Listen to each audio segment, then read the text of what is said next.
Un an après les débuts de la crise sanitaire, Didier Raoult a perdu de sa superbe. Si bien que les personnalités sont désormais nombreuses à le critiquer sans aucun scrupule. La preuve en la personne de Bernard de la Villardière. J'ai une piètre opinion, affirme-t-il au micro de Jade et Éric Bussard sur RTL, ce samedi 17 avril. Et de glisser, je pense que c'est un très bon chercheur, mais il aurait dû rester un chercheur et pas se lancer dans les thérapies. Une référence à la bithérapie proposée par le directeur de l'IU Méditerranée Infection de Marseille, mais aussi, peut-être à l'aura sulfureuse que l'infectiologue controversé s'est créé au gré de ses apparitions sur la scène médiatico-politique. Bernard de la Villardière estime ensuite que les politiques en ont trop fait en se joignant aux professeurs.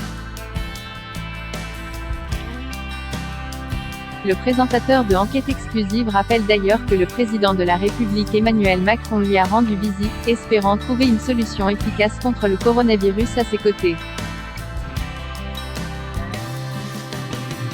Bernard de la Villardière accepte cependant de ne pas accabler le chef de l'État pour autant, on ne savait plus très bien à quel saint se vouer. Il fait ensuite référence à un documentaire au sujet de Didier Raoult. Reportage auquel Chloroquine Dundee aurait refusé de participer. Il n'a pas voulu témoigner. C'est sans doute lié à ma réputation. Il a dû se dire, il ne va pas me faire de cadeau. Donc j'ai dû faire peur à Didier Raoult, suppose l'intéressé. Tension avec les journalistes.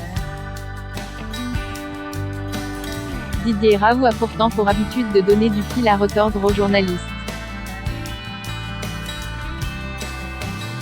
La preuve en ce vendredi 16 avril. Après David Pujadas, Margot de Froville et Laurence Ferrari, Bruce Toussaint s'est mesuré au caractère bien trempé du professeur.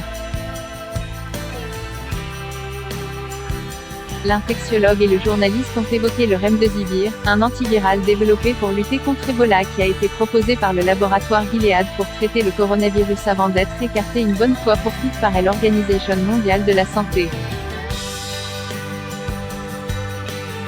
L'occasion donc pour Didier Raoult de défendre à nouveau l'hydroxychloroquine, cette molécule qu'il préconise en traitement contre le Covid-19 auprès de qui veut l'entendre.